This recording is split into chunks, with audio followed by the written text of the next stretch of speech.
20 ans de mariage, une immense propriété à Chicago et un empire logistique de plusieurs millions de dollars. Richard a tout gâché le jour où il a installé sa secrétaire de 24 ans dans son lit conjugal. Il pensait faire une meilleure affaire, en mettant de côté sa femme discrète et loyale, avec un modeste arrangement financier. Il se sentait comme un roi, un titan de l'industrie intouchable, jusqu'au matin où il a essayé d'acheter une Ferrari à 400 000 $ pour sa nouvelle maîtresse. C'est là qu'il a entendu deux mots qui l'ont anéanti. Carte refusée. Richard Sullivan était un homme qui croyait à sa propre légende. À 48 ans, il était le charismatique PDG de Sullivan Freight and Logistics. C'était une entreprise qui dominait les voies de transport du Midwest. Il portait des costumes italiens sur mesure. Ses cheveux grisonnants étaient toujours impeccablement coiffés. Et il entrait dans les salles de réunion avec l'assurance d'un homme qui avait bâti le monde de ses propres mains. Mais Richard n'avait pas bâti le monde de ses propres mains. Il l'avait bâti avec Margaret. Margaret, ou Maggie pour ses amis, était l'architecte discrète et brillante derrière l'Empire Sullivan. Il y a 22 ans, il vivait dans un petit appartement dans le sud de Chicago. C'est Maggie qui avait rédigé les plans d'affaires. C'est Maggie qui avait conçu le logiciel de routage exclusif. Ce logiciel a rendu leur camion 30% plus efficace que la concurrence. Richard était le vendeur. Il avait le bagou nécessaire pour charmer les investisseurs et obtenir d'énormes contrats. Mais Maggie était le moteur. Elle gérait les finances, les structures juridiques, les failles fiscales et les audits épuisants qui duraient toute la nuit. Au fil des ans, les millions se sont accumulés et un changement subtil s'est produit. L'entreprise a quitté un entrepôt poussiéreux pour une tour de verre étincelante dans le quartier du Loop. Richard est devenu le visage de la marque. Il faisait la couverture des magazines d'affaires locaux et donnait des discours importants. Maggie détestait être sous les feux des projecteurs. Elle préférait la satisfaction tranquille d'un bilan parfaitement équilibré. Elle s'est donc volontiers mise en retrait. Elle s'est tellement mise en retrait que Richard a fini par oublier que c'était elle qui soutenait la scène sur laquelle il se tenait. C'est alors qu'est arrivée Chloe Jennings. Chloe avait 24 ans. Elle était impitoyablement ambitieuse. Elle possédait une beauté artificielle qui faisait tourner les têtes partout où elle allait. Elle a été engagée comme assistante de direction. Mais il était clair dès le premier jour que taper des mémos n'était pas son objectif final. Elle portait des vêtements de marque qu'elle ne pouvait pas se payer avec son salaire. Elle riait un peu trop fort aux blagues médiocres de Richard. Et elle nourrissait constamment son ego démesuré. « Vous êtes un visionnaire, Richard », ronronnait-elle. Elle se penchait sur son bureau en acajou, s'assurant stratégiquement qu'il aperçoive son décolleté. Le conseil d'administration ne comprend pas à quel point cette entreprise est le fruit de votre pur génie. Richard souffrait de l'illusion classique de la crise de la quarantaine. Il pensait que sa jeunesse lui échappait, et il a mordu à l'hameçon. La liaison a commencé de manière prévisible. Les nuits tardives au bureau se sont transformées en voyages d'affaires urgents à Miami et Aspen. Richard croyait être le maître de la discrétion. Il a ouvert un compte bancaire séparé. Il utilisait des téléphones prépayés et pensait ne laisser aucune trace. Il a gravement sous-estimé la femme qu'il avait épousée. Maggie n'a pas découvert la liaison à cause d'une trace de rouge à lèvres, bon marché sur un col, ni à cause d'une odeur persistante de Chanel numéro 5. Elle l'a découvert parce qu'elle était toujours la seule personne à vraiment comprendre le logiciel de comptabilité labyrinthique qu'elle avait créé 20 ans plus tôt. C'était un mardi soir pluvieux. Maggie était assise dans son bureau à la maison. Elle sirotait une tisane tout en lançant un diagnostic de routine sur les serveurs de l'entreprise. C'était une habitude qu'elle gardait simplement pour sa tranquillité d'esprit. Une dépense fantôme est apparue à l'écran. Un compte de filiale fantôme, caché sous 3 couches de société écran, montrait une augmentation soudaine des dépenses. Ce compte était censé servir à l'entretien de la flotte. Curieuse, Maggie a creusé davantage. Ses doigts volaient sur le clavier, contournant les pare-feux de sécurité qu'elle avait elle-même conçus. Les dépenses d'entretien de la flotte n'étaient pas pour du diesel ou des pneus. C'était pour un bracelet en diamant de 12 000 $ de chez Cartier. Une nuit à 4 500 $ au Ritz-Carlton de South Beach. Un bail pour un appartement de luxe dans le quartier de Gold Coast à Chicago.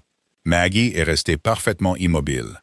La piste numérique peignait une image vivide et angoissante de la trahison de son mari. Une autre femme aurait crié « Jetez des assiettes » ou elle aurait immédiatement appelé un avocat pour détruire sa vie.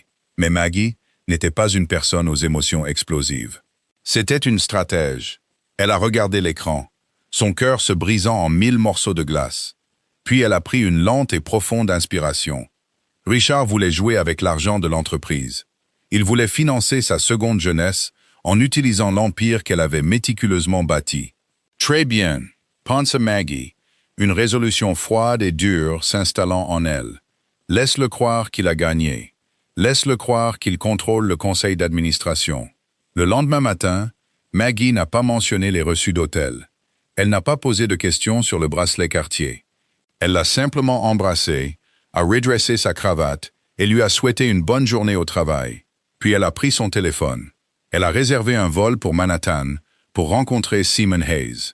C'était l'avocat d'affaires le plus impitoyable et le plus brillant de la côte Est. 4 mois plus tard, Richard est rentré à leur immense propriété de Winnetka. Il s'est servi un grand verre de Macallan, 18 ans, et a demandé le divorce. Il se tenait près de la cheminée en marbre, regardant partout sauf dans les yeux de Maggie. Il a récité un discours qui semblait étrangement répété. « Nous nous sommes éloignés, Maggie. La flamme s'est éteinte. J'ai besoin de vivre ma vérité. Et ce n'est juste pour aucun de nous de continuer à faire semblant. Je m'assurerai que tu ne manques de rien, bien sûr. Je veux que tout se passe à l'amiable. » Maggie était assise sur le canapé en velours, les mains sagement croisées sur ses genoux. Elle avait passé les 4 derniers mois à orchestrer un chef-d'œuvre financier. Mais à ce moment précis, elle devait jouer le rôle que Richard attendait d'elle. La femme au cœur brisé, abandonnée et passive. Elle a laissé une seule larme couler sur sa joue. « Y a-t-il quelqu'un d'autre, Richard » a-t-elle murmuré, sa voix tremblant à la perfection. « Non » a menti Richard sans hésiter. « C'est juste le moment. » La procédure de divorce a commencé 1 semaine plus tard. Richard a engagé Jonathan Gable. C'était un avocat de Chicago spécialisé dans les divorces, connu pour être bruyant, très cher et pour intimider les conjoints. L'objectif principal de Richard était de protéger Sullivan Freight and Logistics. Dans son esprit arrogant, l'entreprise était son bébé. Son nom était sur le bâtiment. Il était le PDG.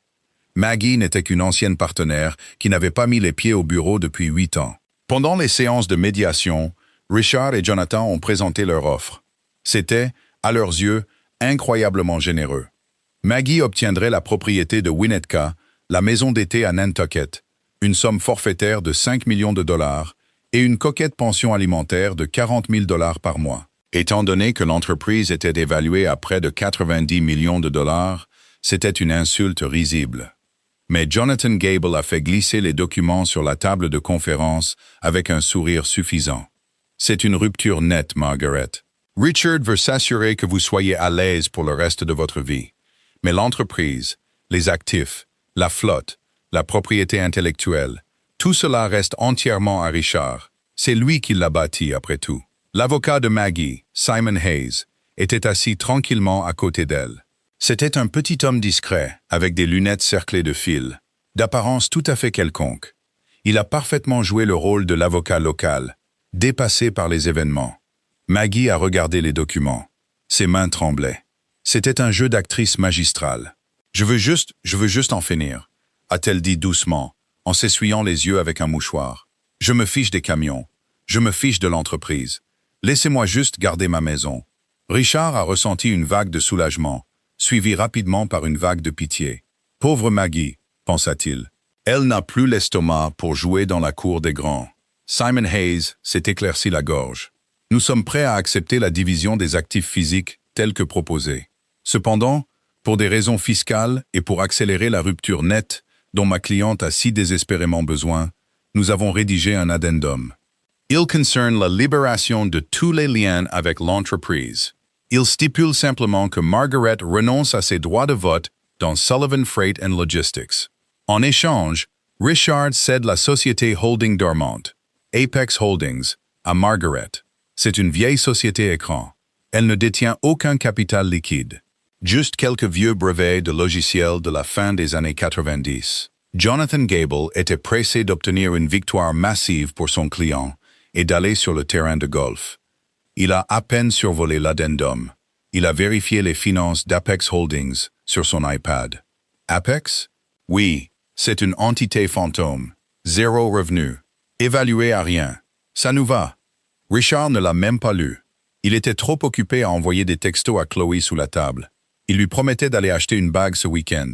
Il a pris le stylo Montblanc en or et a griffonné sa signature sur les documents.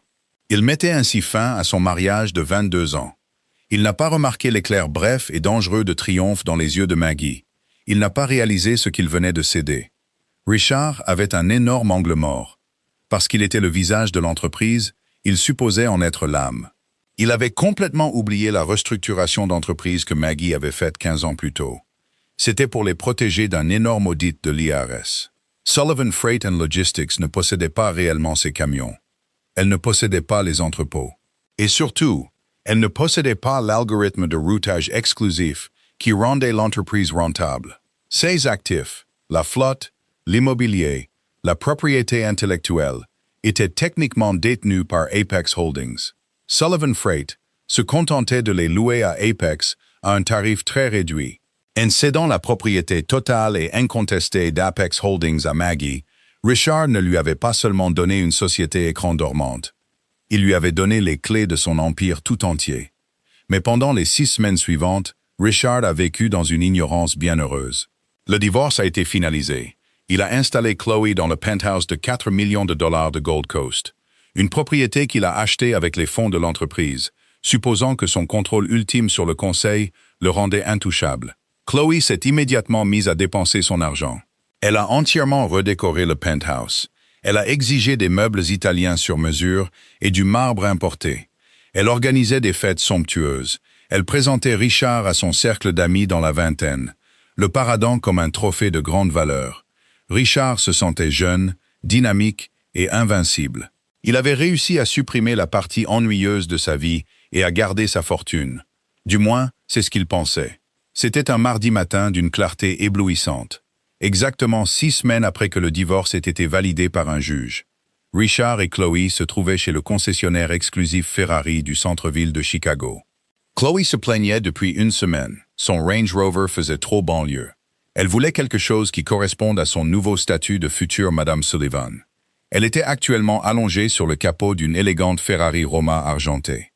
Elle posait pendant qu'un vendeur planait nerveusement à proximité. « Elle est parfaite, Ricky », roucoula Chloé en lui envoyant un baiser. « Je la veux, aujourd'hui. » Richard sourit avec indulgence. « Emballez-la, dit-il au vendeur, en sortant sa lourde carte noire en métal.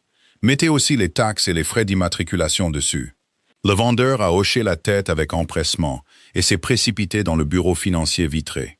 Richard s'est servi un expresso à la machine gratuite, se sentant comme le maître de l'univers.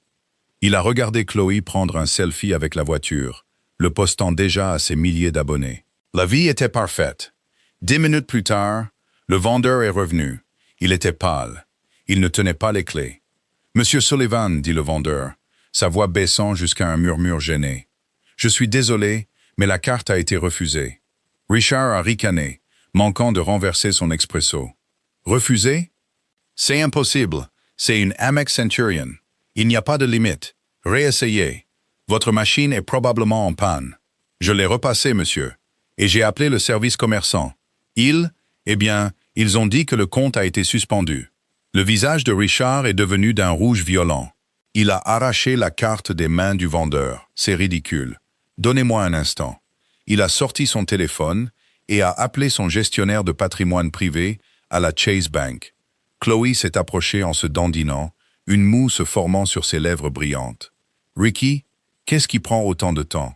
Je veux la conduire pour aller déjeuner. Juste un problème technique, chérie. Attends, marmonna Richard, en pressant le téléphone contre son oreille. « Monsieur Sullivan, » répondit le banquier. Son ton était remarquablement dépourvu de sa chaleur servile habituelle. « J'allais justement vous appeler. »« William, qu'est-ce qui se passe, bon sang?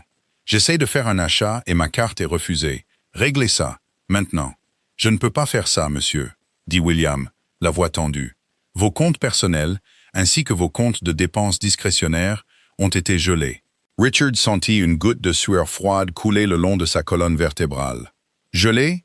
Par qui? Pour quel motif? » « Par une ordonnance du tribunal fédéral, monsieur. Nous avons reçu une injonction d'urgence il y a 1 heure d'une entité juridique appelée Apex Holdings. Ils ont intenté une énorme poursuite civile contre vous, pour détournement de fonds, fraude et manquement à l'obligation fiduciaire. Le tribunal a ordonné le gel immédiat de tous vos actifs liquides pour empêcher la fuite de capitaux en attendant un audit. Apex Holdings, siffla Richard, son cerveau peinant à comprendre les mots. C'est une société écran morte. Mon ex-femme la possède. Elle n'a pas le pouvoir de geler mes comptes. Monsieur, je ne fais que lire l'injonction.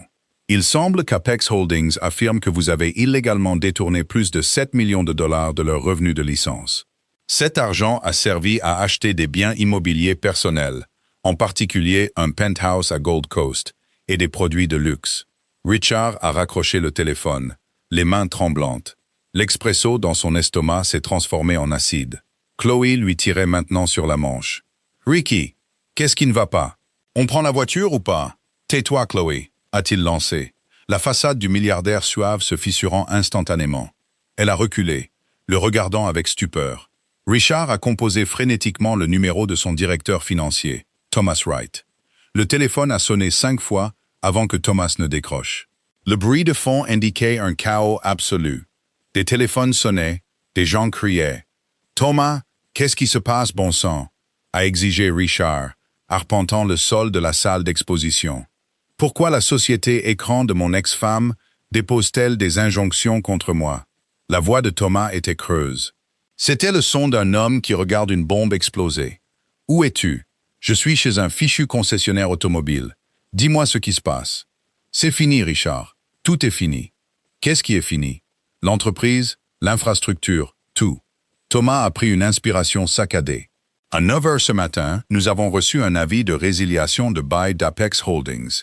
Ils ont révoqué nos droits de licence pour le logiciel de routage exclusif. 10 minutes plus tard, tous les ordinateurs du centre de répartition nous ont bloqués. Les écrans sont devenus noirs. Richard a cessé de faire les 100 pas. La salle d'exposition autour de lui semblait tourner. Comment ça, ils ont révoqué la licence? Nous possédons ce logiciel. Non, Richard, ce n'est pas le cas, a crié Thomas, sa panique éclatant enfin. Apex le possède, et ce n'est pas le pire. Apex détient également les baux de toute la flotte de camions.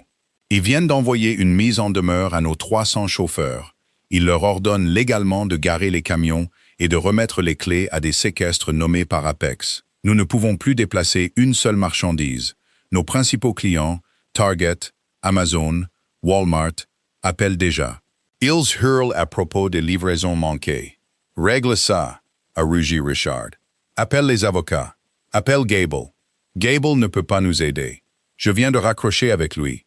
Il a dit que tu as cédé le contrôle inconditionnel d'Apex pendant le divorce. Richard, Maggie n'a pas seulement pris une entreprise dormante. Elle a pris le véritable moteur de Sullivan Freight. Sans Apex, cette entreprise n'est qu'un immeuble de bureau vide et un logo. Richard sentit ses genoux fléchir. Il s'est affalé contre le mur du concessionnaire. « Et Richard, » a poursuivi Thomas, sa voix baissant jusqu'à un murmure. « L'audit. Les avocats de Maggie ont fourni au tribunal la preuve que tu as utilisé les comptes de Sullivan Freight. C'est de l'argent qui était légalement dû à Apex pour la licence du logiciel. Tu l'as utilisé pour acheter ton nouveau penthouse et financer tes voyages personnels. Comme Apex est maintenant complètement indépendante de Sullivan Freight, elle te poursuit légalement pour vol qualifié et détournement de fonds. Le conseil d'administration convoque une réunion d'urgence dans 20 minutes. Ils vont voter pour te démettre de tes fonctions de PDG afin de se protéger des retombées. La ligne est devenue silencieuse. Richard est resté figé, regardant fixement la Ferrari argentée. L'ampleur de ce qui venait de se passer s'est abattue sur lui comme un raz-de-marée. Pendant 20 ans, Maggie l'avait laissé jouer au roi. Elle l'avait laissé se tenir sur le balcon et contempler son royaume. Mais c'était elle qui possédait le château. Et d'un trait de plume, elle avait verrouillé les portes, levé le pont-levis et l'avait laissé mourir de faim dans la poussière. Chloé s'est approchée, les bras croisés, les yeux plissés. La douce façade adoratrice avait entièrement disparu. « Richard, tu m'achètes cette voiture ou quoi ?» Richard a regardé la jeune femme de 24 ans pour qui il avait sacrifié sa vie. Il a mis la main dans sa poche, a sorti son portefeuille et l'a ouvert. Il avait exactement 400 $ en espèces. C'était, à cet instant précis, la totalité de sa fortune. Richard Sullivan n'est pas retourné à son penthouse de Gold Coast dans la Mercedes Maybach, avec chauffeur à laquelle il était habitué. Ses comptes d'entreprise étant gelés, et son Amex suspendu, son chauffeur personnel, sentant le vent tourner, a simplement cessé de répondre à ses appels. Richard a été contraint de commander un VTC standard. Il a utilisé la carte de débit liée à un petit compte courant qu'il gardait pour les urgences. Un compte qui contenait actuellement exactement 3 200 $. Il a laissé Chloé sur le trottoir, devant le concessionnaire Ferrari, hurlant des obscénités à son pare-choc qui s'éloignait. Le trajet jusqu'au siège de Sullivan Freight & Logistics a été une agonie. Le téléphone de Richard était une symphonie incessante de désastres. Des textos affluaient de vice-présidents affolés. Des alertes automatiques signalaient une chute catastrophique du cours de l'action de l'entreprise. Et les messages vocaux d'investisseurs enragés s'accumulaient. Quand la voiture s'est finalement arrêtée devant la tour de verre étincelante du Loop, Richard a jeté un billet de 20 $ au chauffeur et a sprinté vers les portes tournantes. Il s'attendait à ce que les gardes de sécurité du hall se mettent au garde à vous. Qu'ils écartent la mer d'employés paniqués pour lui, comme ils le faisaient toujours. Au lieu de cela, le chef de la sécurité, un homme costaud nommé Frank, qui saluait habituellement Richard d'un signe de tête respectueux, s'est placé juste devant les tourniquets. « Écartez-vous, Frank », a aboyé Richard, en redressant sa cravate, essayant désespérément de projeter de l'autorité. « Je dois me rendre à la salle du conseil. »« Je suis désolé, Monsieur Sullivan », a dit Frank, sa voix plate et dépourvue de sa chaleur habituelle. « Votre carte d'accès a été désactivée. Le conseil nous a demandé de ne pas vous laisser passer le hall. Vous êtes fou? Mon nom est sur la façade de ce fichu bâtiment, » a rugi Richard, son visage devenant d'un violet marbré. « Je suis le PDG. »« Plus depuis 10 minutes, Richard », a résonné une voix dans le hall de marbre. Richard s'est retourné brusquement. Lawrence Mitchell, le président milliardaire du conseil d'administration de Sullivan Freight, marchait vers lui. Lawrence était flanqué de 2 avocats d'affaires à l'air sévère. « Lawrence, Dieu merci !» a halté Richard en s'avançant. « Vous devez arrêter cette folie. Mon ex-femme fait une crise de nerfs. C'est un différend domestique qui a débordé. Donnez-moi 24 heures et mes avocats annuleront cette injonction d'Apex. » Lawrence a regardé Richard, non pas avec colère, mais avec le dégoût froid et clinique que l'on pourrait réserver à un insecte écrasé. « Il n'y a rien à annuler, Richard. Notre équipe juridique vient d'examiner les documents. Maggie ne fait pas une crise de nerfs. Elle a exécuté une décapitation d'entreprise sans faille. Sullivan Freight ne possède pas un seul camion. Nous ne possédons pas le logiciel de répartition. Nous sommes actuellement une entreprise de logistique avec 0 capacité logistique. Nous pouvons la poursuivre en justice, a plaidé Richard, la panique dépouillant son vernis poli. Nous pouvons la bloquer dans des litiges pendant des années. Avec quel argent? A lancé Lawrence, sa voix résonnant dans le hall caverneux. Le conseil vient de convoquer un vote d'urgence. Vous êtes officiellement démis de vos fonctions de président-directeur général, avec effet immédiat. Et nous nous joignons à Apex Holdings dans leur poursuite civile contre vous. L'audit montre que vous avez détourné 7 millions de $ du capital de l'entreprise, un capital qui devait être versé à Apex pour les frais de licence, afin de financer votre crise de la quarantaine. Richard a physiquement reculé, le souffle coupé. « Lawrence, s'il vous plaît. Nous avons construit ça ensemble. » « Non, Richard. Maggie a construit ça. Vous n'avez fait que vendre les billets. Et maintenant, le spectacle est terminé. » Lawrence a fait signe aux gardes. « Escortez M. Sullivan hors des lieux. S'il essaie de rentrer, appelez la police. » Richard s'est retrouvé debout sur le trottoir bondé de Chicago, le soleil de midi tapant sur lui. Soudain, il était un étranger dans l'empire qu'il avait dirigé quelques heures auparavant. Le monde tournait. Il devait se ressaisir. Il avait besoin de son avocat agressif en divorce, Jonathan Gable. Il a sorti son téléphone et a composé la ligne directe de Gable. « Jonathan », a dit Richard à bout de souffle, lorsque l'avocat a finalement répondu. Tout s'effondre. Maggie a fait une sorte de tour de passe-passe juridique avec la société holding. Le conseil vient de me virer. J'ai besoin que vous déposiez une contre-injonction d'urgence pour débloquer mes avoirs personnels tout de suite. Il y eut un long et lourd soupir à l'autre bout du fil. Richard, je viens de passer la dernière heure à examiner les documents de Simon Hayes, l'avocat de Margaret. Je vous l'ai dit pendant la médiation, je suis un avocat en droit de la famille. Je m'occupe des divorces. Ce que votre ex-femme vient de lancer est un procès pour fraude d'entreprise multijuridictionnelle. Alors recommandez-moi quelqu'un qui s'occupe de ça et débloquez mon fichu argent pour que je puisse le payer. Richard, écoutez-moi très attentivement, a dit Gable, sa voix dépouillée de sa bravade habituelle.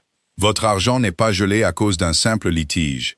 Il est gelé parce que l'équipe de Margaret a fourni au juge des preuves irréfutables et indéniables. Les fonds de vos comptes personnels étaient mélangés à du capital d'entreprise détourné. La division des crimes en col blanc du FBI a déjà été prévenue. Je ne peux pas vous représenter. Personne dans mon cabinet ne peut vous représenter. Vous n'avez pas besoin d'un avocat en divorce, Richard. Vous avez besoin d'un avocat pénaliste. Et franchement, vous n'avez pas les moyens de vous en payer un bon en ce moment. Gable a raccroché. Une sueur froide a perlé sur le front de Richard. Le FBI, défense pénale, cela ne devrait pas arriver. Il était Richard Sullivan. Il dînait avec le maire. Il jouait au golf avec des sénateurs. Il n'allait pas en prison. Désespéré de trouver un sanctuaire, il a hélé un autre taxi et est retourné au penthouse de Gold Coast. Il avait besoin de silence. Il avait besoin de réfléchir. Il avait besoin de regarder Chloé, son magnifique et jeune trophée, et de se rappeler qu'il avait encore quelque chose pour quoi se battre. Il a déverrouillé la lourde porte en acajou du penthouse et est entré dans le chaos. L'immense appartement de 4 millions de dollars semblait avoir été saccagé. Des vêtements de marque étaient éparpillés sur les canapés en cuir italien importé. Les tiroirs de la cuisine sur mesure étaient ouverts. « Chloé !» a crié Richard, un nœud se serrant dans son estomac. Il l'a trouvée dans la chambre principale. Elle fourrait furieusement une paire de talons Louboutin à semelles rouges dans une énorme malle Louis Vuitton. 3 autres valises de marque étaient déjà faites et fermées près de la porte. « Chloé, qu'est-ce que tu fais ?» a demandé Richard, la voix tremblante. Elle n'a même pas levé les yeux. « À ton avis, Richard, je m'en vais. Tu pars? Maintenant? » Chloé, chérie, je sais que la journée a été stressante avec la voiture, mais c'est juste un problème de trésorerie temporaire. Mon ex-femme joue des sales tours, mais je vais régler ça. J'ai juste besoin de quelques jours. Chloé a finalement arrêté de faire ses valises. Elle s'est tournée pour le regarder, et Richard a été glacé par l'absence totale de chaleur dans ses yeux. La douce jeune fille adorable qui buvait ses paroles avait complètement disparu. À sa place se tenait une opportuniste froide et calculatrice qui venait de réaliser que la mine d'or s'était effondrée. Un problème de trésorerie. Elle a ri, un son dur et grinçant. « Richard, j'ai des amis qui travaillent à la Chase Bank. Mon téléphone n'arrête pas de sonner depuis 1 heure. Tu n'as pas un problème de trésorerie. Tu es fauché, tu t'es fait virer et tu vas probablement aller en prison fédérale. C'est un mensonge, a crié Richard en s'avançant vers elle. Je suis millionnaire, je récupérerai mon argent. Tu n'as pas d'argent, a hurlé Chloé en retour, claquant le couvercle de sa malle. Tout dans cet appartement a été acheté avec de l'argent volé, ce qui signifie que les fédéraux vont le saisir. Je ne vais pas rester là pour que l'IRS confisque mes sacs. Et je ne vais certainement pas passer ma vingtaine à rendre visite à un vieil homme à travers une vitre en plexiglas. Richard la regarda, ressentant une humiliation profonde et angoissante l'envahir. « J'ai quitté ma femme pour toi, a-t-il murmuré, la voix brisée. Je t'ai tout donné. » Chloé a mis son sac à main sur son épaule. « Non, Richard, tu as quitté ta femme pour ton ego, et tu m'as donné son argent. Maintenant, écarte-toi. » Alors qu'elle passait devant lui, les yeux de Richard se sont posés sur son poignet.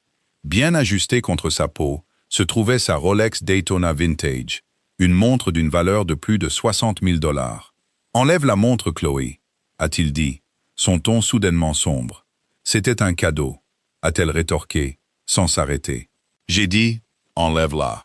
Essaye de m'arrêter et j'appellerai la police pour leur dire que tu m'as agressé, a-t-elle menacé, sa main planant au-dessus de son téléphone. On verra si le juge qui s'occupe de ton affaire de fraude apprécie une accusation de violence domestique en plus. » Richard s'est figé, complètement vaincu. Il a regardé en silence la jeune femme de 24 ans pour qui il avait fait exploser sa vie, sortir ses bagages par la porte d'entrée. Le lourd verrou s'est enclenché derrière elle avec un bruit définitif. Il était seul dans un penthouse qu'il ne possédait pas, sans travail, sans femme, sans petit ami, et avec une enquête du FBI qui planait au-dessus de sa tête. Pendant que Richard suffoquait dans les ruines de sa propre création, Margaret Sullivan était assise dans la véranda ensoleillée de sa propriété de Winnetka. Elle sirotait calmement une tasse de thé Earl Grey. En face d'elle se trouvait Simon Hayes, son avocat discret mais redoutable. Sur la table basse en verre, étaient étalés les derniers relevés financiers d'Apex Holdings. L'exécution a été parfaite, Margaret, a dit Simon, en ajustant ses lunettes cerclées de fils. Sullivan Freight and Logistics est officiellement en chute libre. Le cours de leur action a chuté de 82% depuis l'ouverture. Le conseil a évincé Richard il y a 2 heures, comme nous l'avions prédit. Maggie a posé sa tasse de thé, son visage serein. Elle ne ressentait pas une vague de joie vengeresse. Elle ne ressentait pas l'ivresse brûlante de la vengeance. Elle ressentait simplement la satisfaction calme et profonde d'une mathématicienne qui venait de résoudre une équation incroyablement complexe. « Quel est le statut de la flotte ?» a demandé Maggie. « Les 300 chauffeurs ont reçu leurs avis ce matin », a répondu Simon en tapotant son stylo contre un bloc-notes. « Ils ont garé les camions exactement où nous leur avions demandé. Mais comme vous l'aviez anticipé, les principaux clients, Target, Amazon, Home Depot, sont en panique totale. Ils ont des millions de dollars de marchandises immobilisées dans les centres de distribution. » Maggie a souri. Un petit mouvement sec. Alors, il est temps de leur offrir une bouée de sauvetage. C'était là toute la brillance du plan de Maggie. Elle n'avait pas seulement détruit l'entreprise de Richard par mesquinerie. Elle était avant tout une femme d'affaires. En coupant l'accès de Sullivan Freight aux camions et aux logiciels, elle avait créé un vide massif dans la chaîne d'approvisionnement du Midwest. Un vide que seule elle pouvait combler. Demandez à l'équipe des opérations d'Apex d'envoyer les contrats pré-rédigés aux fournisseurs, a ordonné Maggie. Nous leur offrirons un partenariat logistique direct avec Apex Holdings, même chauffeur, même logiciel de routage exclusif, même délai de livraison. La seule différence est qu'ils feront leur chèque à Apex au lieu de Sullivan Freight. Offrez-leur une réduction de 5% sur leur tarif actuel pour le désagrément. Simon a gloussé. C'est brillant. Vous absorbez en fait toute la clientèle de Sullivan Freight du jour au lendemain, de manière totalement légale, parce que vous contrôlez l'infrastructure. Richard a toujours pensé que les clients l'aimaient lui. Maggie a dit doucement, en regardant ses jardins manucurés. Il pensait que ses poignées de main et ses dîners coûteux les fidélisaient. Mais Amazon se fiche d'un dîner au steak, Simon. Il se soucie de l'efficacité. Il se soucie du logiciel que j'ai construit. Sans lui, Richard n'était qu'un homme en costume qui vendait du vent. 3 jours plus tard, la réalité de l'efficacité impitoyable de Maggie est devenue le sujet de conversation du monde des affaires de Chicago. Apex Holdings, autrefois une entité fantôme, a émergé comme une puissance logistique massive. Ils ont absorbé 90% des clients de Sullivan Freight en moins de 72 heures. Les chauffeurs, heureux de garder leur emploi et attirés par la promesse de meilleures prestations de santé sous la nouvelle direction d'Apex, ont fait une transition en douceur vers la nouvelle entreprise. Sullivan Freight and Logistics, pendant ce temps, a déposé le bilan sous le chapitre 11. L'empire autrefois puissant a été réduit à une tour de verre vide et une montagne de dettes. Pour Richard, ces 3 jours ont été une descente aux enfers. Incapable de payer les frais d'entretien exorbitants ou les impôts fonciers du penthouse de Gold Coast, et terrifié par la saisie imminente de ses biens par les autorités fédérales, Richard a fait 2 valises de vêtements et s'est enfui. Il a atterri dans une chambre de motel sinistre et éclairée au néon près de l'aéroport O'Hare. Il payait à la semaine avec l'argent liquide qui diminuait de son compte courant d'urgence. Il passait ses journées à appeler frénétiquement de vieux amis, des associés et des politiciens à qui il avait fait des dons, suppliant pour un prêt ou une faveur. Aucun d'entre eux n'a retourné ses appels. Dans l'écosystème impitoyable de la politique d'entreprise de Chicago, un homme faisant l'objet d'une enquête fédérale pour détournement de fonds était radioactif. À la fin de la semaine, rendu fou par l'isolement et l'effondrement de sa réalité, Richard a fait la seule chose qu'il lui restait à faire. Il a appelé un VTC et s'est rendu à la propriété de Winnetka. Quand il est arrivé, les grilles de sécurité en fer étaient fermées. Il a sonné à l'interphone, debout sous la pluie fine. « Oui » est venue la voix nette et professionnelle de la gouvernante de Maggie. « C'est Richard. Je dois parler à ma femme. Je veux dire Maggie. Je dois parler à Maggie. » Il y eut une longue pause. 1 minute plus tard, les lourdes grilles de fer se sont lentement ouvertes. Richard a remonté la longue allée sinueuse, ses chaussures en cuir italien coûteuses, se gorgeant d'eau dans les flaques. Il a ressenti une lueur d'espoir désespérée. Elle l'avait laissé entrer. Peut-être qu'elle était enfin prête à négocier. Peut-être qu'elle l'avait assez puni et était prête à rappeler les chiens de garde juridiques. Maggie l'attendait sur le porche couvert. Elle était impeccablement vêtue d'un pull en cachemire de couleur crème et d'un pantalon sur mesure. Elle paraissait plus jeune, plus légère et plus dynamique qu'elle ne l'avait été depuis des années. Richard, en revanche, ressemblait à un cadavre. Il ne s'était pas rasé depuis des jours. Ses yeux étaient injectés de sang, et ses épaules affaissées sous le poids de sa ruine. « Maggie » a-t-il soufflé en montant sur le porche.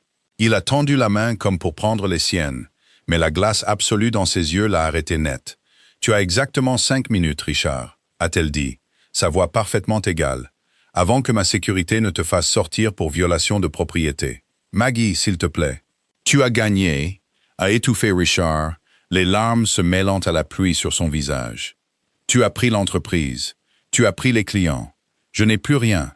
Je vis dans un motel, Maggie. Un motel. Je sais, a simplement répondu Maggie. Je possède le motel. J'ai acheté la société mère qui le gère il y a 2 jours.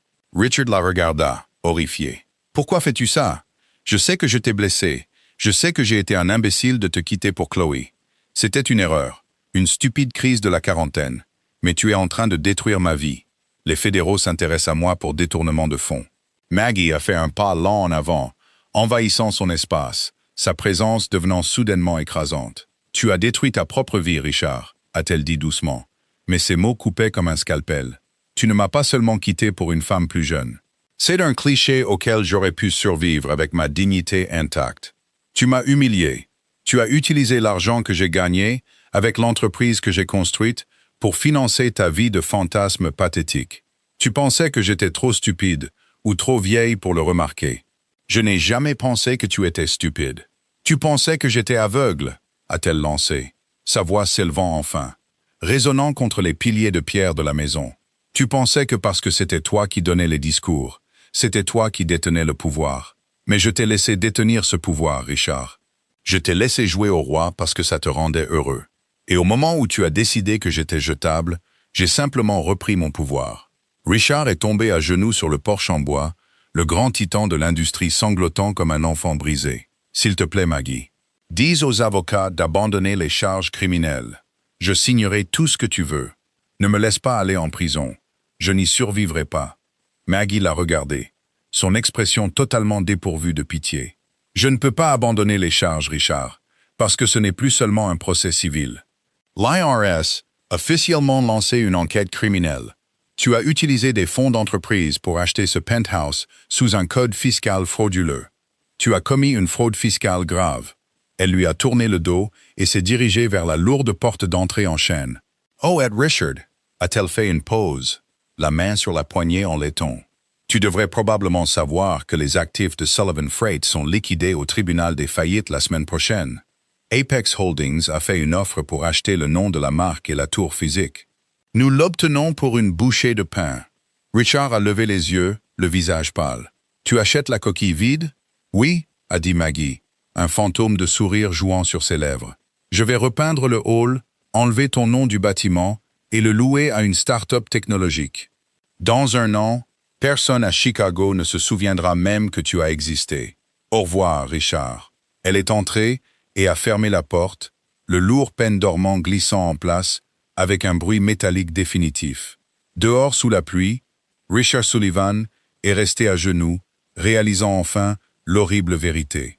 Il n'avait pas seulement perdu sa richesse, il avait perdu son héritage, sa liberté et son avenir. Et il avait lui-même tendu la hache au bourreau. Les rouages de la justice fédérale tournent lentement, mais quand ils finissent par vous attraper, ils pulvérisent tout sur leur passage. Pour Richard Sullivan, le coup de grâce final n'est pas venu dans une salle de conseil d'entreprise élégante ou une médiation de divorce haut de gamme. Il est venu à 6h15 du matin, un jeudi glacial, accompagné du craquement d'une porte de chambre de motel défoncée. Richard dormait sur un matelas affaissé qui sentait légèrement la fumée de cigarettes froides et la moisissure. C'est alors que 5 agents de la division des enquêtes criminelles de l'IRS, flanqués de 2 agents du FBI en tenue tactique, ont envahi la pièce exiguë. Richard Sullivan, agents fédéraux, les mains où on peut les voir. L'ancien titan de la logistique de Chicago a été traîné hors du lit en simple caleçon délavé. Ses mains ont été violemment poussées derrière son dos, l'acier froid des menottes mordant ses poignets. Ses droits lui ont été lus non pas par un subordonné respectueux, mais par l'agent spécial Philip T. Carmichael. C'était un vétéran endurci et sans humour des forces spéciales de la criminalité en col blanc, qui regardait Richard avec un mépris absolu. « Vous faites une erreur », a balbutié Richard, sa voix se brisant alors qu'il frissonnait dans le courant d'air glacial venant de la porte cassée. « Je suis un homme d'affaires. C'est un malentendu sur des frais de licence. » L'agent Carmichael a sorti une épaisse enveloppe scellée de sa veste et l'a tapotée contre la poitrine de Richard. « Nous ne faisons pas de réveils matinaux pour des malentendus, Monsieur Sullivan. Vous êtes inculpé de 3 chefs d'accusation de fraude électronique, 2 chefs d'accusation d'évasion fiscale et 1 chef d'accusation massif de détournement de fonds d'entreprise. Le grand jury a rendu l'acte d'accusation hier après-midi. » Richard a été autorisé à enfiler un pantalon de survêtement et un t-shirt froissé avant d'être escorté hors du motel miteux. L'humiliation était absolue. Un photographe indépendant local, prévenu par une source anonyme, peut-être quelqu'un du bureau de Simon Hayes, se tenait près des voitures de police, prenant des photos en rafale. Les flashs aveuglaient Richard. À midi, l'image du PDG, autrefois impeccable, non rasé, débraillé et menotté, serait placardée sur la première page numérique du Chicago Tribune, sous le titre « La chute de Sullivan, le magnat du fret arrêté dans une affaire de fraude de 7 millions de dollars. » Lors de sa comparution au bâtiment fédéral Dirksen, Richard a enfin compris la véritable profondeur de sa pauvreté.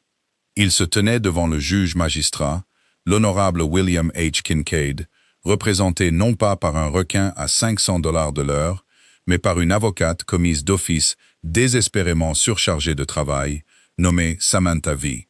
Reed. Samantha avait 28 ans, portait une mallette effilochée et n'était absolument pas impressionnée par l'ancien statut de Richard. Pendant leur brève consultation de 10 minutes dans la cellule de détention, Richard avait essayé de jouer sur sa gloire passée. « Vous devez déposer une injonction », a-t-il exigé, arpentant le sol en béton. « Obtenez un changement de lieu. Appelez mon ancien conseil d'administration pour témoigner de ma moralité. » Samantha n'a même pas levé les yeux de son bloc-notes. « Monsieur Sullivan, laissez-moi vous arrêter tout de suite. J'ai 74 dossiers en cours. Mon dernier client a poignardé un homme pour un paquet de cigarettes Newport. Vous avez volé 7 millions de dollars, omis de payer des impôts dessus et acheté un penthouse de luxe. Le procureur adjoint des États-Unis qui s'occupe de votre cas est Mitchell R. Davis. Il a un taux de condamnation de 98%. Et il a une piste documentaire fournie par votre ex-femme qui est si solide qu'elle grince. Vous n'avez aucun levier. Vous n'avez pas d'argent. Nous plaidons non coupable aujourd'hui simplement par formalité procédurale, mais vous devez vous préparer à un accord de plaidoyer qui implique une peine de prison fédérale obligatoire. Richard sentit les derniers piliers de sa santé mentale s'effondrer. La prison? Je ne peux pas aller en prison. Je suis Richard Sullivan. Pas dans cette salle d'audience, a répondu platement Samantha. Dans cette salle d'audience, vous n'êtes que l'accusé numéro 41802. Pendant que Richard attendait son audience de libération sous caution au centre correctionnel métropolitain, qu'il n'a finalement pas pu payer faute de la caution de 200 000 $ en espèces, le gouvernement fédéral a commencé son processus impitoyable de confiscation des biens. Le penthouse de Gold Coast, monument à l'ego de Richard et à la cupidité de Chloe, a été saisi et vendu aux enchères à un milliardaire de la tech de Seattle. La Ferrari Roma argentée a été reprise avant même d'avoir une plaque d'immatriculation. Et puis, il y avait Chloe. Chloe avait fui Chicago le matin de la chute de Richard, voyageant en première classe pour Miami, avec un billet acheté avec la dernière carte de crédit fonctionnelle qu'elle avait. Elle pensait avoir échappé à l'épave. Elle a loué un somptueux Airbnb à Brickell, avec l'intention de se faire discrète et de trouver un nouveau bienfaiteur riche. 3 semaines après son évasion à Miami, les fonds dangereusement bas, elle est entrée dans un prêteur sur gage haut de gamme, appartenant à un homme nommé Howard T. Simmons. Elle avait l'intention de vendre la Rolex Daytona de 60 000 $ que Richard lui avait donnée. Elle a posé la lourde montre en or sur le comptoir, en velours, avec un sourire confiant. « C'est une Daytona authentique », a-t-elle ronronné. « À peine portée. J'en demande 40 000 en espèces. » Howard a examiné la montre avec sa loupe de bijoutier, a vérifié le numéro de série dans une base de données internationale et a froncé les sourcils. Il s'est discrètement excusé pour aller dans l'arrière-boutique. 10 minutes plus tard, Chloé n'a pas reçu une liasse de billets de 100 $. Au lieu de cela, 2 agents de l'IRS en civil sont entrés par la porte d'entrée du prêteur sur gage. Parce que la montre avait été achetée avec des fonds d'entreprise détournés, elle était considérée comme un bien volé en vertu des lois fédérales sur la confiscation. Non seulement Chloé a été dépouillée de la Rolex, mais les agents ont également confisqué ses bagages de marque, son bracelet Cartier et les boucles d'oreilles en diamant que Richard lui avait achetées à Aspen. Elle s'est retrouvée sur le trottoir étouffant de Miami, avec seulement les vêtements qu'elle portait et un téléphone prépayé. Elle apprenait à ses dépens que l'or volé se transforme en plomb dès que la loi vous rattrape. De retour à Chicago, face à une montagne de preuves irréfutables et à la perspective terrifiante d'une peine de 20 ans s'il allait jusqu'au procès, Richard Sullivan a craqué. Il a accepté un accord de plaidoyer orchestré par le procureur Mitchell R. Davis. Dans une salle d'audience calme et presque vide, Richard s'est tenu devant le juge Kincaid et a plaidé coupable à un chef d'accusation de fraude électronique et un chef d'accusation d'évasion fiscale. Lorsque le juge lui a demandé s'il comprenait qu'il renonçait à son droit de faire appel, Richard a simplement fixé le plancher en bois et a murmuré « Oui, votre honneur ». Le juge Kincaid a baissé les yeux de son estrade, son expression sévère. « Monsieur Sullivan, la criminalité en col blanc est souvent traitée comme une infraction mineure par le public, considérée comme le coût des affaires. Mais ce que vous avez fait n'était pas une erreur commerciale. C'était un vol calculé, motivé par une arrogance extraordinaire. Vous avez trahi votre entreprise. Vous avez trahi vos actionnaires. Et de manière plus flagrante, vous avez trahi la personne même qui a construit les fondations sur lesquelles vous vous teniez. Je vous condamne à 48 mois dans un établissement correctionnel fédéral, suivi de 3 ans de libération surveillée. Et j'ordonne le remboursement intégral des 7 millions de $, une dette qui vous suivra pour le reste de votre vie. Le lourd marteau en bois s'est abattu. Le son a résonné comme un coup de feu dans les oreilles de Richard. C'était la fin définitive de sa vie telle qu'il la connaissait. 6 mois plus tard, la silhouette de Chicago était la même, mais les dynamiques de pouvoir en son sein avaient fondamentalement changé. Le bâtiment qui portait autrefois le nom de Sullivan Freight and Logistics en lettres d'acier massives arborait désormais un logo élégant, moderne et rétroéclairé. Apex Global Logistics. Margaret Sullivan était assise à la tête d'une immense table de conférence sur mesure au dernier étage. La pièce était inondée de lumière naturelle, l'air vif et énergisé. Fini les murs étouffants en acajou sombre et les fauteuils en cuir que Richard avait favorisés. Maggie avait vidé la suite exécutive, la remplaçant par du verre, des murs végétaux et un centre de commande numérique de pointe. Elle concluait actuellement une fusion à enjeu élevé avec Charles T. Winston, un redoutable magnat du fret basé à Omaha qui contrôlait la plus grande flotte de camions frigorifiques du Midwest. Votre algorithme de routage a 50 ans d'avance sur l'industrie, Margaret, a déclaré Charles en signant la dernière page du contrat et en le faisant glisser sur la table en verre. J'essaie de le reproduire depuis une décennie. Je ne comprends toujours pas comment votre ex-mari a failli mener cette technologie exclusive à la faillite. Maggie a pris le contrat, sa signature nette et précise. Richard ne comprenait pas la technologie, Charles. Il ne comprenait que les applaudissements qu'elle lui générait. Apex Global n'est pas dans le business de la recherche d'applaudissements. Nous sommes dans le business de l'efficacité absolue. Charles a gloussé, secouant la tête avec admiration. Eh bien, vous l'avez certainement prouvé. Bienvenue dans le club des milliardaires, Maggie. C'était vrai. En absorbant la clientèle de Sullivan, en renégociant agressivement les contrats des fournisseurs et en licenciant officiellement son algorithme à d'autres transporteurs nationaux, Maggie avait propulsé Apex Global à une valorisation de licorne. Elle était devenue une titan à part entière, mais contrairement à Richard, elle n'affichait pas son visage dans les magazines ni n'organisait de somptueux galas d'autocongratulation. Elle a établi une culture d'entreprise discrète et farouchement loyale. Elle a promu des femmes à des postes de direction, a institué des programmes massifs de participation aux bénéfices pour les chauffeurs et a fait des dons anonymes de millions de dollars à des refuges pour victimes de violences domestiques dans tout l'Illinois. Elle avait excisé le cancer de sa vie, et le corps n'avait pas seulement guéri, il était devenu immensément plus fort.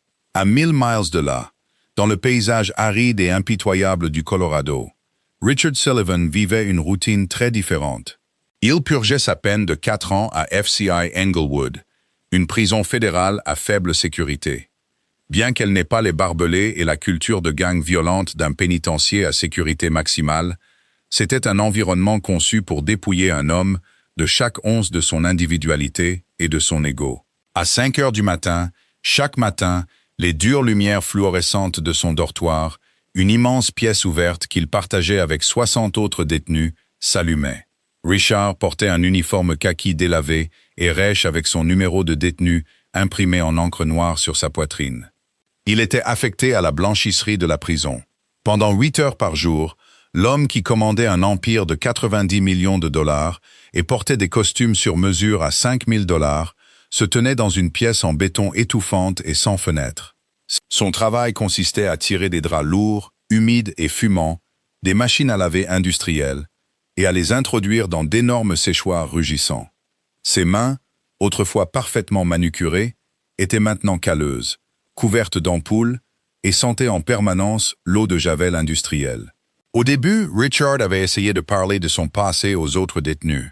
Assis dans la cafétéria bruyante et bondée devant des plateaux de pain de viande gris et de purée en poudre, il essayait désespérément de s'accrocher à son ancienne identité. « Je dirigeais la plus grande entreprise de logistique du Midwest », disait-il à un ancien comptable emprisonné pour détournement de fonds ou à un médecin déchu pris en train de rédiger de fausses ordonnances. « Je possédais un penthouse de 4 millions de dollars. J'avais une carte Amex noire. Personne ne s'en souciait. En prison, un milliardaire et un fraudeur en faillite portaient exactement les mêmes uniformes et mangeaient exactement la même nourriture horrible. La richesse passée était une monnaie sans valeur. Finalement, les rires moqueurs et les regards indifférents ont forcé Richard au silence. Il a cessé de parler de Sullivan Freight. Il a cessé de parler de la Ferrari. Il a cessé de parler tout court. Un mardi soir, pendant son temps de récréation désigné, Richard était assis sur un banc en métal dans la cour de la prison, regardant fixement la haute clôture en grillage. Un autre détenu avait laissé un exemplaire du Wall Street Journal vieux de 2 semaines sur le banc. Richard l'a pris nonchalamment, feuilletant les pages. Il s'est arrêté net.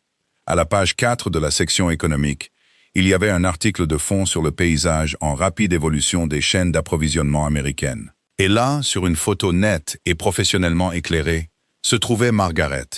Elle était absolument radieuse, debout devant un immense écran de cartographie numérique au siège d'Apex Global. Le titre disait « L'architecte discrète. Comment Margaret Sullivan a bâti un empire logistique d'1 milliard de dollars sur les cendres d'un scandale. » Richard a lu l'article 2 fois, ses yeux parcourant les paragraphes, détaillant les bénéfices trimestriels records d'Apex, l'exécution sans faille de la fusion avec Winston et la réputation de Margaret comme l'un des esprits stratégiques les plus brillants de l'industrie. L'article mentionnait brièvement Richard dans une seule phrase dédaigneuse vers la fin, le qualifiant uniquement d'ancien PDG déchu, qui a été évincé à la suite d'une condamnation pour fraude fédérale. Une seule larme amère a coulé sur le visage buriné de Richard, tombant sur le papier journal bon marché. Il avait passé 20 ans à croire qu'il était le soleil, totalement inconscient du fait que Maggie était la gravité qui empêchait tout son univers de s'effondrer. Il avait échangé une loyauté, une brillance et un héritage inégalé contre une illusion temporaire de jeunesse et une fille qu'il a abandonnée à la seconde où l'or s'est tari. Une sonnerie forte et perçante a retenti dans la cour de la prison, signalant la fin de la récréation. « Allez, on y va! Retour au dortoir! Bougez-vous !» a aboyé un gardien, agitant une lourde lampe de poche.